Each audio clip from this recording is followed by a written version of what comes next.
Hope you are doing very well.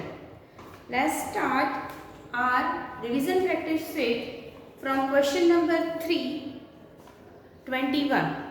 Question 3 है do as directed जो 1 marks के है वहाँ 21 से हमने बाकी रखा था, वहीं से स्टार्ट करते हैं. Hope you understand question 1, question 2 and question 3 1 to 20. आपको इतना समझ में आ ही गया होगा. नाउ नेक्स्ट 21, 22 एंड 23 तीनों क्वेश्चंस डिफाइन है. Let's see what is called parameter. Parameter और एरिया जब मैंने एक्सप्लेन किया था वो दो टॉपिक, तब मैंने आपको बताया था what is called parameter. Parameter is a sum of boundary. किसी भी फिगर की जो बाउंड्री होती है उसका जो मेजरमेंट है तो उसका सम कर लेते हैं, तो it's called parameter. Let's read the define. You have your answer sheet. The length of the boundary of a figure is called its parameter. So, what is called parameter?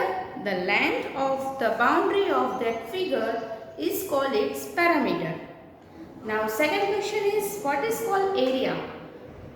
Area means जितनी जगह वो figure वो जो है वो occupy करता है, it's called its area. Let's read. The measure of region enclosed by the figure is called its area. Both have important topic. दोनों अच्छे से समझ लेना what is called perimeter and what is called area. Now next question is what is called triangle. I think ये आपको Philips में आगे आ गया है. A three-sided closed figure is called triangle. A three-sided closed figure is called a triangle. उसकी 3 side होती है, वो फिगर होती है, वो क्लोज होती है, so it's called triangle. Now next question is radius of a circle is 13 centimetre. You have radius. Questions में से दे दिया है रेडियस, तो you have to write first and what is this 13 centimetre and find its diameter. Find its diameter. We know the formula of diameter 2 multiplied by radius. Diameter हमेशा radius से double होता है, so वही formula लिखिए. Diameter is equal to 2 multiplied by radius. Done. 2 is equal to के नीचे is equal to 2 के नीचे 2. अब radius की वैल्यू हमें दी हुई है. radius is equal to 13 centimetre, तो r के बदले लिखेंगे 13 सेंटीमीटर. अब let's do multiply. 13 2s are 26 centimeter. So diameter is equal to, diameter को d करके भी आप डिनोट कर सकते हो. Diameter is equal to 26 centimeter. Now next question is इससे रिलेटेड ही है, बट उसमें दिया है आपको diameter and you have to find radius. Let's read. Diameter of a circle is 70 centimeter and find its radius. Diameter दे दिया है, कितना दिया है 70 centimeter. So we have to find radius. We know the formula of radius, diameter divided by 2. Diameter की value हमें पता है 70 centimeter. लिख देते हैं divide by 2. 70 डिवाइड बाय 2 करोगे तो आंसर मिलेगा 35 centimetre. So the radius is 35 centimetre. इसमें आप लोग यूनिट लिखना भूलना मत, अदरवाइज मार्क्स कटेंगे. कोई भी चीज जो यूनिट सेंटीमीटर में दिया है तो आंसर सेंटीमीटर में, मीटर में दिया हो तो आंसर मीटर में. Now next question is 26. Side of a square is 40 metre. एक स्क्वायर है, उसकी साइड दे दी है. स्क्वायर है, छोटा सा स्क्वायर बना लेते हैं. आपको मेजरमेंट लेके ड्रॉ करना नहीं है, सिर्फ दिखाने के लिए. ओके. और उसकी साइड दे दी है 40 सेंटीमीटर, सॉरी 40 मीटर. मतलब ये भी 40 है, ये भी 40 है, ये और ये चारों साइड 40 होगी, क्योंकि स्क्वायर की चारों साइड सेम लेंथ की होती है ना, सेम मेजरमेंट होता है. Find its parameter. अभी हमने समझा था पैरामीटर मीन्स सबका addition. Parameter is equal to, और फिर भी हमारे पास फॉर्मूला है perimeter is equal to 4 multiplied by side. So is equal to के नीचे is equal to 4 multiplied by side की वैल्यू कितनी दी है हमें 40 metre. So we have to write 40 metre. So 4 4s are 16, ऊपर से राइट साइड 0. So और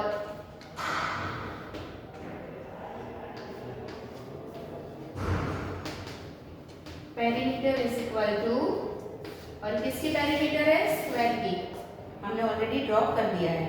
आप ड्रॉ नहीं करोगे तो भी चलेगा, बट ड्रॉ करना इजी रहेगा और उससे आपको भी मजा आएगा समझने में. कोई भी क्वेश्चन समझो और फिर बाद में सॉल्व करो. चलो 727th one. Find the area of a square. Again one square और एरिया. एरिया मतलब ये जितनी जगह ऑक्यूपाई करता है वो पूरा. ओके, ऑक्यूपाई का एनक्लोज जो भी है वो पूरा. वो side is 15 centimetre. So area is equal to area की एरिया ऑफ स्क्वायर. फॉर्मूला है, ये स्क्वायर है इसीलिए स्क्वायर का एरिया की फॉर्मूला है side multiply by side. S की वैल्यू है 15 centimetre multiply bye 15 centimetre. 15 by 15 you have to multiply in rough work. 225 centimetre multiply bye centimetre square centimetre. और वैसे भी एरिया होता है वो स्क्वायर यूनिट में लिखा जाता है. So answer is area of square is equal to 225 square centimetre. The same way next two questions are area and perimeter of rectangle. Let's solve 28.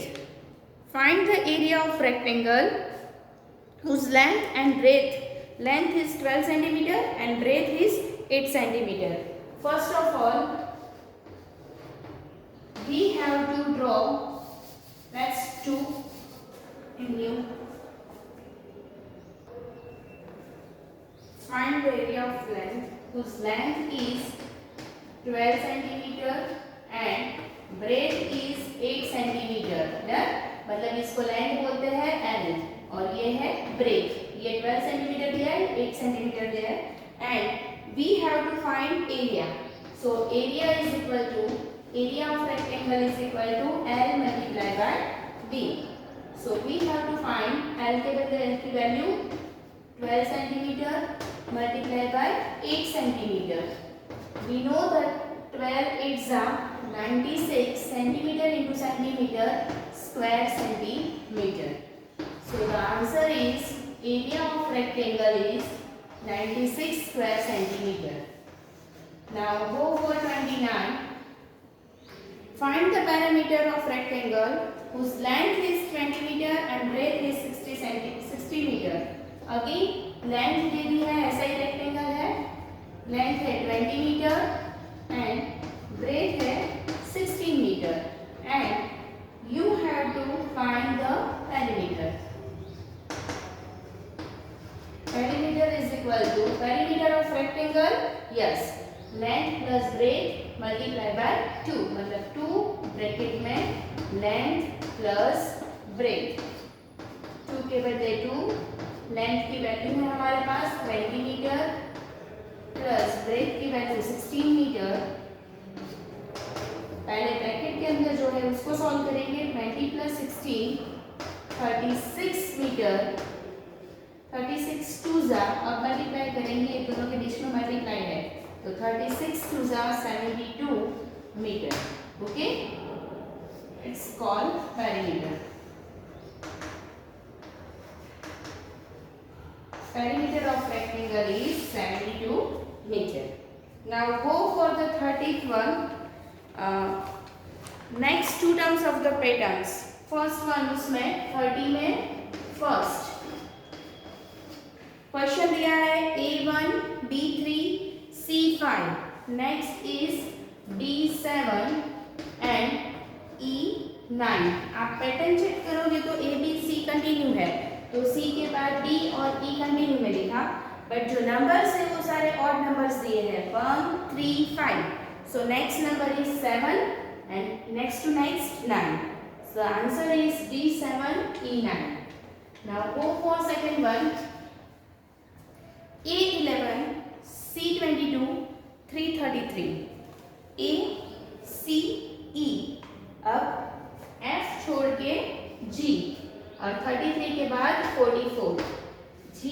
बाद h छोड़ के I, 44 के बाद 55. So next two term is G44 and I55. Okay. Now next third one, 1, 2, 2, 22, 3, 3, 3, 333. मतलब 1 1 time है, 2 2 times है, 3 3 times है. तो नेक्स्ट टू टर्म्स आएगी, 4 आएगा वो होगा 4 टाइम एंड 5 आएगा वो होगा 5 times. Okay. So now next is 1 plus 2 plus 3 is equal to 6. 2 plus 3 plus 4 is equal to 9. 3 plus 4 plus 5 is equal to 12. अब देखो इसमें ये 3 नंबर जो दिए हैं, 3 जो आपको पेटेंस दी है, उसमें पता चलता है कि जो आंसर है उसमें 3 3 का डिफरेंस आता है. जितने डिजिट मतलब जितने डिजिट हम ऐड करते हैं उतने का डिफरेंस आता है. और फर्स्ट में 1 से स्टार्ट किया है, सेकंड में 2 से स्टार्ट किया है, थर्ड में 3 से स्टार्ट किया है. तो लेट्स डू फोर्थ वन में करेंगे 4 से स्टार्ट, 4 plus 5 plus 6. ओके. आगे आंसर था 12, 12 के अंदर 3 ऐड करेंगे तो answer is 50. And next term is 5 plus 6 plus 7 is equal to 18. Done. Here we complete our pattern and go for question 4. Do as directed. ये 2 मार्क्स से questions आएंगे.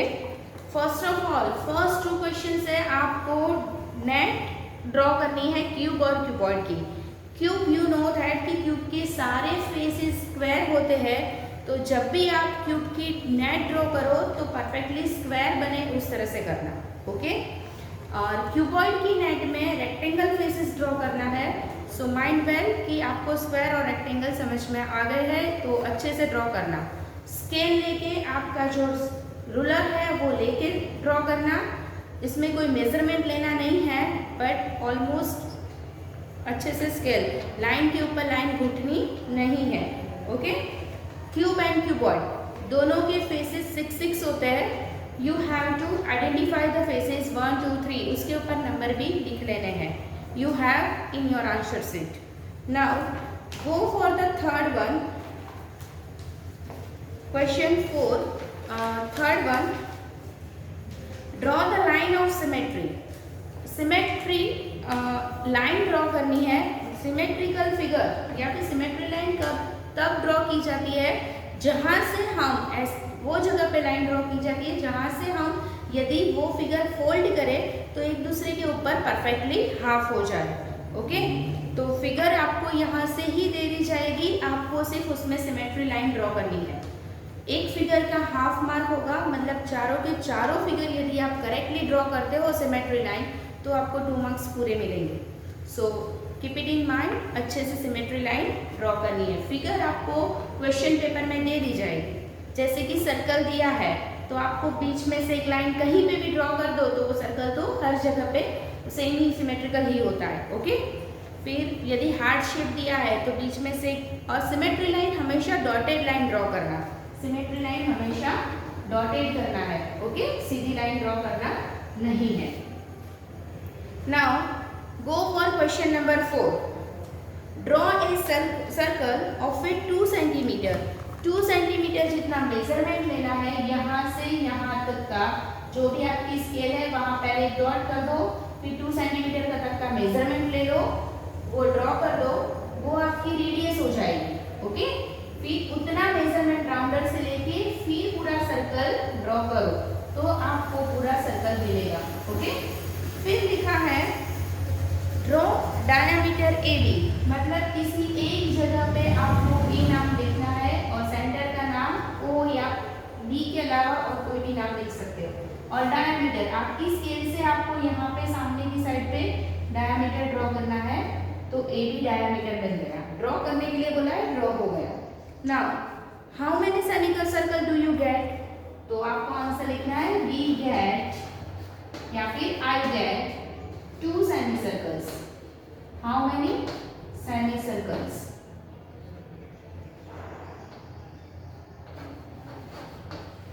एक ऊपर वाला और एक नीचे वाला. 2 सेमी सर्कल्स मिलेंगे. So you have to write we get 2 semi circles. Now go for question number 5. Classify the angles whose measures are given below. Classify करना है मतलब अलग अलग आपको जितने भी एंगल आप 6 टाइप के एंगल सीखे हो वो नाम लिख लेने हैं. फिर जो एक एक मेजरमेंट चेक करते जाना है, जिसमें आता है वो ग्रुप में वो लिखते जाना है. Let's do on board. Question number 5. We know the 6 types of angle we have. Acute angle 0 से 90 के बीच में जो एंगल्स का मेजरमेंट होता है it's called acute angle. 90 degree angle means right angle. Obtuse angle 90 to 180, 90 से बड़ा एंड 180 से छोटा. Next straight angle 180 degree angle मतलब स्ट्रेट लाइन जैसा जो एंगल मिलता है वो. रिफ्लेक्स एंगल 180 से बड़ा एंड 360 से छोटा. एंड होल एंगल या तो फिर कंप्लीट एंगल भी लिख सकते हो आप. It's 360 degree angle. ओके. अब आपको कौन कौन से दिए हैं वो चेक करो. सबसे पहले दिया है 90 डिग्री. 90 डिग्री किसमें आएगा? Of course right angle. So you have to write in right angle column. Okay. Next one 360 degree किसमें आएगा? Whole angle. So you have to write in whole angle और complete angle. 180 degree is straight angle, so you have to write in straight angle column. Next is 45 degree. 45 degree 0 to 90 के बीच में आता है, so we have to write in acute angle. 125 90 से बड़ा है, 180 से छोटा है, so obtuse angle. 265 180 से बड़ा है, 360 से छोटा है, so we have to write in reflex angle. Next 30 degree, that is in acute angle and degree का 0. Okay. And next is 97 90 से बड़ा है, 180 से छोटा है, so it is in obtuse angle column. Okay. Now here we complete our question number 5. और भी measurement हो तो इस तरह यहाँ पे कहीं पे भी आप जिस जिस कॉलम में आते हैं वैसे लिख सकते हो. Now go for question number 6. Name the angle and show and also name the vertex and arms at the angle. आपको एंगल दे दिया है.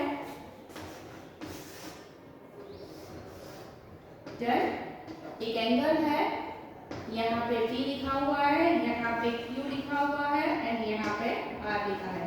तो इसका नाम लिखना है. तो इसको कौन सा एंगल बोलेंगे? Angle PQR,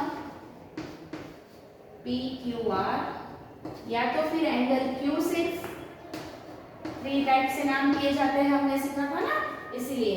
and angle RQP, angle RQP. Okay. ये एंगल की साइन है. ओके. यहाँ पे ABC हो तो भी आपको मैंने समझाया था एंगल ABC, एंगल B या फिर angle CBA, like that way. Now next question is name the vertex. vertex किसको बोलते हैं? जहाँ पे एंगल बनता है. एंगल कहाँ पे बनता है? Q पे. तो vertex is Q. and write their arms. arms मतलब यहाँ से रे निकलता है तो QP एंड यहाँ से इस तरफ निकलता है सो QR. Okay, 2 arms है QP and QR. Got it? Hope you understand how to write vertex, arms and how to give the name. Now next one, multiply rupees 12,455 by 14. Hope you all know how to multiply. पहले 4 से multiply करो, फिर मतलब पहले 1 से multiply करो, 4 से multiply करो और वो दोनों का एडिशन कर दो. 0 रखना भूलना मत, राइट एवंस की प्लेस का. And then after you got the answer. Multiplication is very easy, you can do. Now next is question number 8. Multiply the sum of rupees 1232 and 1236. सबसे पहले वो दोनों नंबर का सम करना है. सम करना है मतलब एडिशन करना है. एंड उसका जो आंसर आता है, मतलब जो आंसर आता है उसे सम बोलते हैं, वो सम आता है उसको मल्टीप्लाई बाय 8 करना है। तो multiply by 8, addition and multiplication both you know that you can do yourself. If you have any doubt, you can go through the answer sheet. Now next, question number 9. Divide rupees 45,225 by 15. 15 का table याद हो तो 15 से फटाफट divide कर सकते हो. That is also easy for you. You can do. Now go for the 10th one. 10th one is a word problem. Let's read and solve. Seema had rupees 9,500 in her purse. Her father gave her rupees 1,800 more. How much does she have now? उसके purse में already पैसे थे, उसके father ने, her father gave, उसके father ने और कुछ पैसे दिए, तो अब उसके पर्स में वो कितने अमाउंट होगी, कितने रुपीस होंगे. So we have to do addition. Let's do. What the money Seema had? Seema had rupees. Rupees का सिंबल कितने थे? 9,500. उसके नीचे अंडरलाइन कर लेना होता है. जब जब भी आप वर्ड प्रॉब्लम रीड करो उसके अंदर अंडरलाइन करते जाओ. हर फादर गेव, उसके पिताश्री ने, her father gave what amount?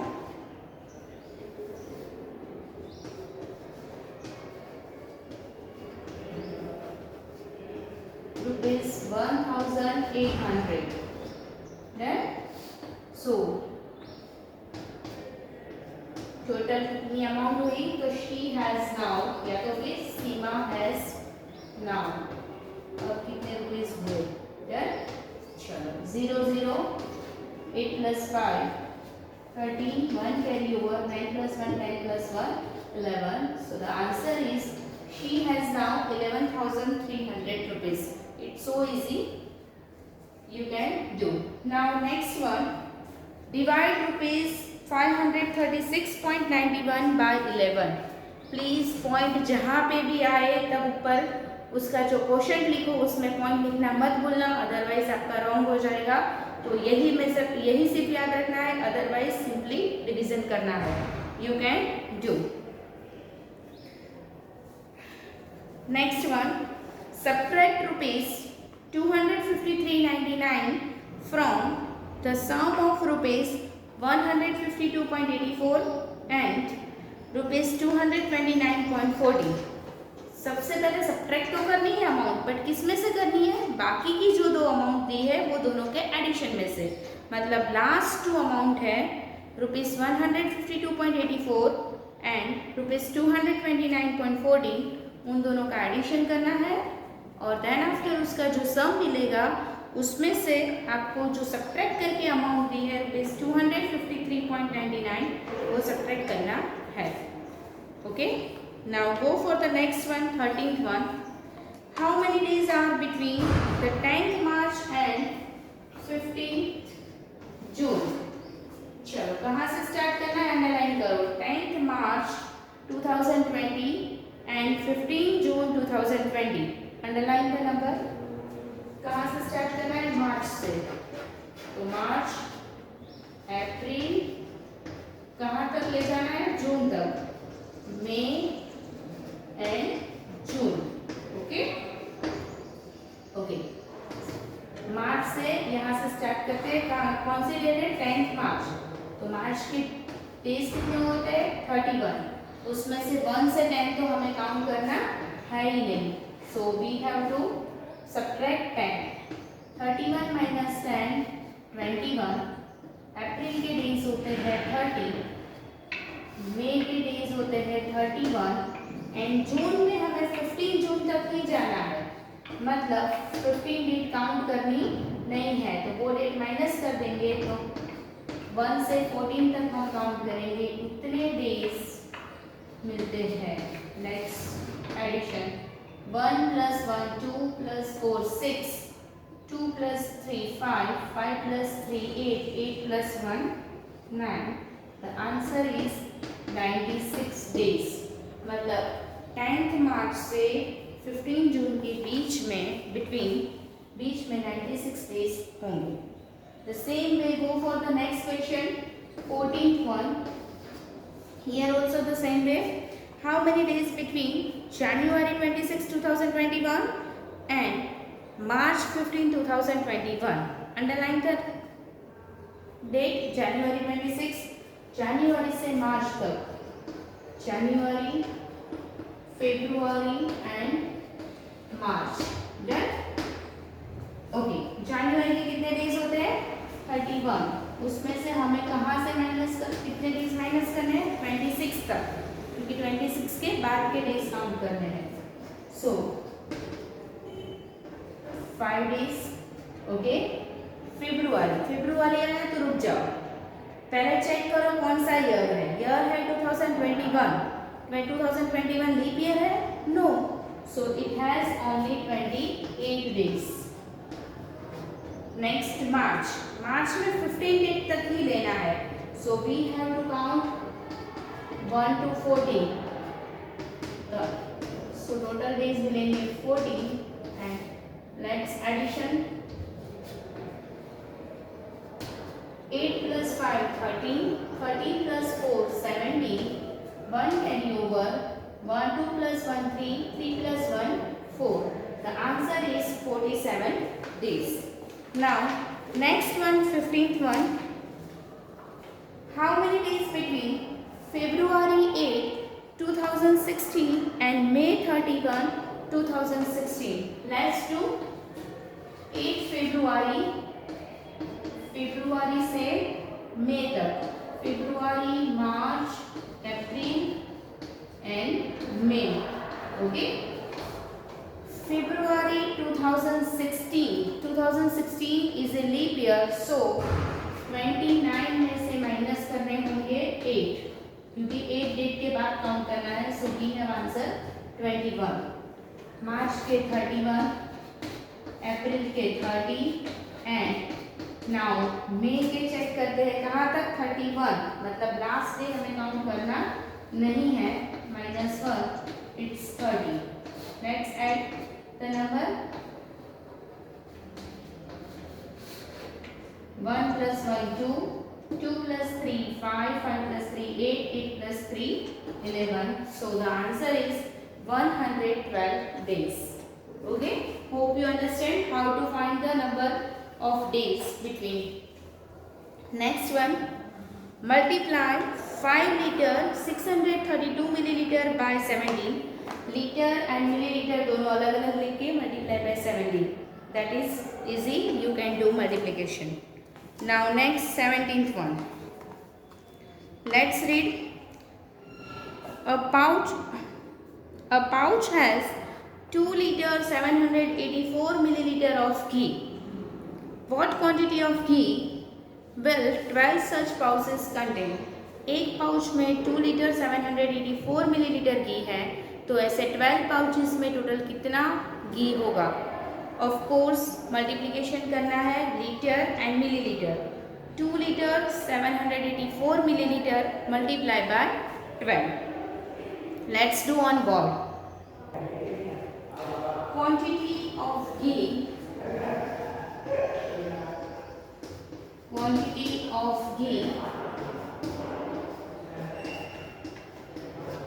in a pouch. एक पाउच की बात है इसलिए a pouch. Okay.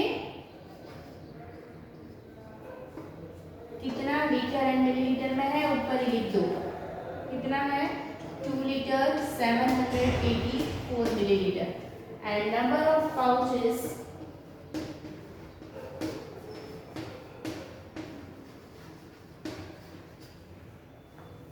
multiplied by 12. कितने पाउचेस है? 12.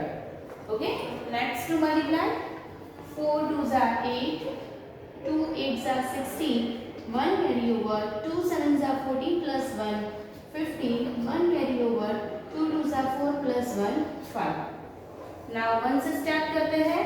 पहले 1s की प्लेस की 0, 1 4s are 4, 1 8s are 8, 1 7s are 7, 1 2s are 2. So So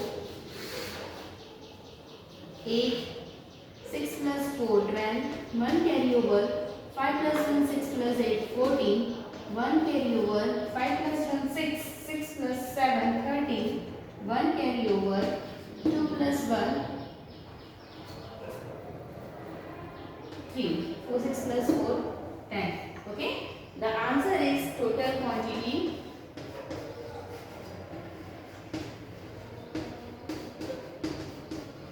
of ghee.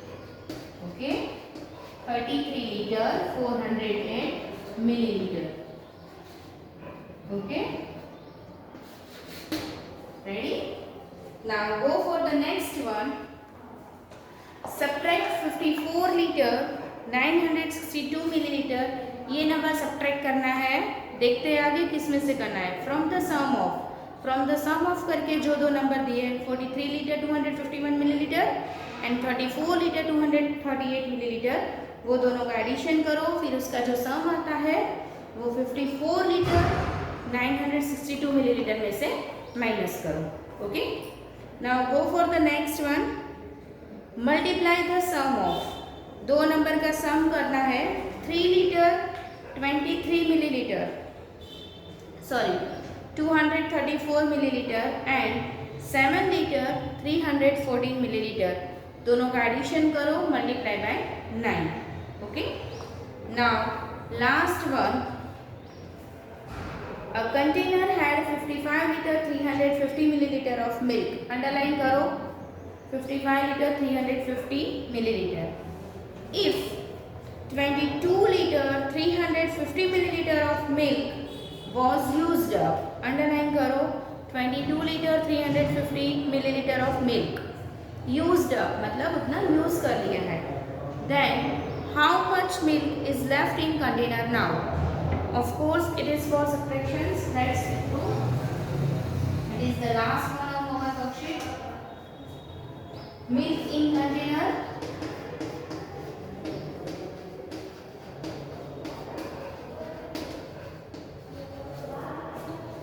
Milk है वो लिक्विड में है.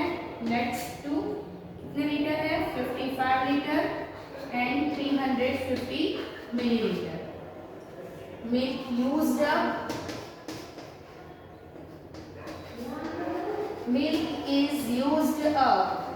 व्हाट इज द अमाउंट या फिर कितना, how much 22 litre 350 millilitre. So the answer is milk in the container